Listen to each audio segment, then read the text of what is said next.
What's up, team? It's David Michael, your head coach at PSYFI. Welcome to another psychology fitness tip of the day.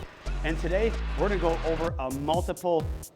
This is like a probably thing I love more than anything else because you can add so much to this. We're gonna be targeting the chest, the core, the shoulders, the triceps, and the back. What we're going into is we're going to a push-up plus with a Spiderman push-up, maybe a shoulder tap at the end. Now I'm gonna break down each one of these for you, and then we're gonna do them all together.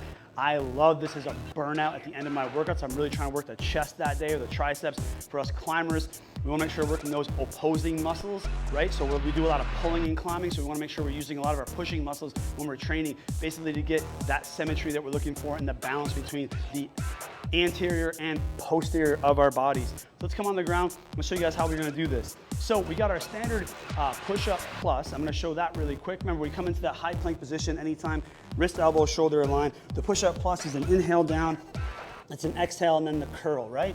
Inhale down, exhale, and then the curl with your core pushing through the shoulders. If you don't know how to do that one, look at our push-up plus or our straightest push-up video as well.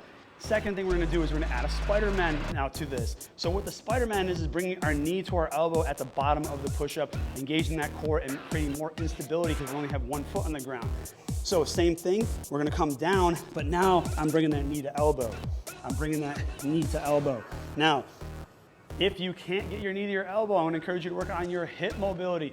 Check out our hip mobility videos for that one as well, because this is gonna be key. I don't want you guys half-assing this. I don't want you curling your spine at the lumbar in order to like twist it to make that move. Now let's put these things together. So we're gonna come into that high plank position.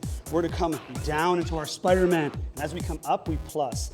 Down into the Spiderman, up we plus. Down into the Spiderman, up we plus. Down into the Spiderman, up we plus.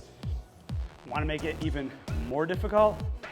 Yes, David, I want to make it more difficult. Let's do that. Let's add a shoulder tap to it. Coming down, push, plus, tap, tap. Down, Spiderman, up, plus, tap, tap. Spiderman, plus, tap, tap. And I noticed on that last one, I actually shifted just a little bit. Why? Because my feet weren't as wide as they could be. Make sure the feet come down to a wide position after the Spiderman. Make sure you engage those obliques as you do these. I like to inhale down, exhale up as I do these. Remember, you can add 1, 2, or 3 with this. It's a push-up plus with a Spiderman and a shoulder tap. Progress up from the push-up plus to the push-up plus with Spiderman push-ups, and then add the shoulder tap at the end for our push-up plus to Spiderman push-ups with a shoulder tap on the side.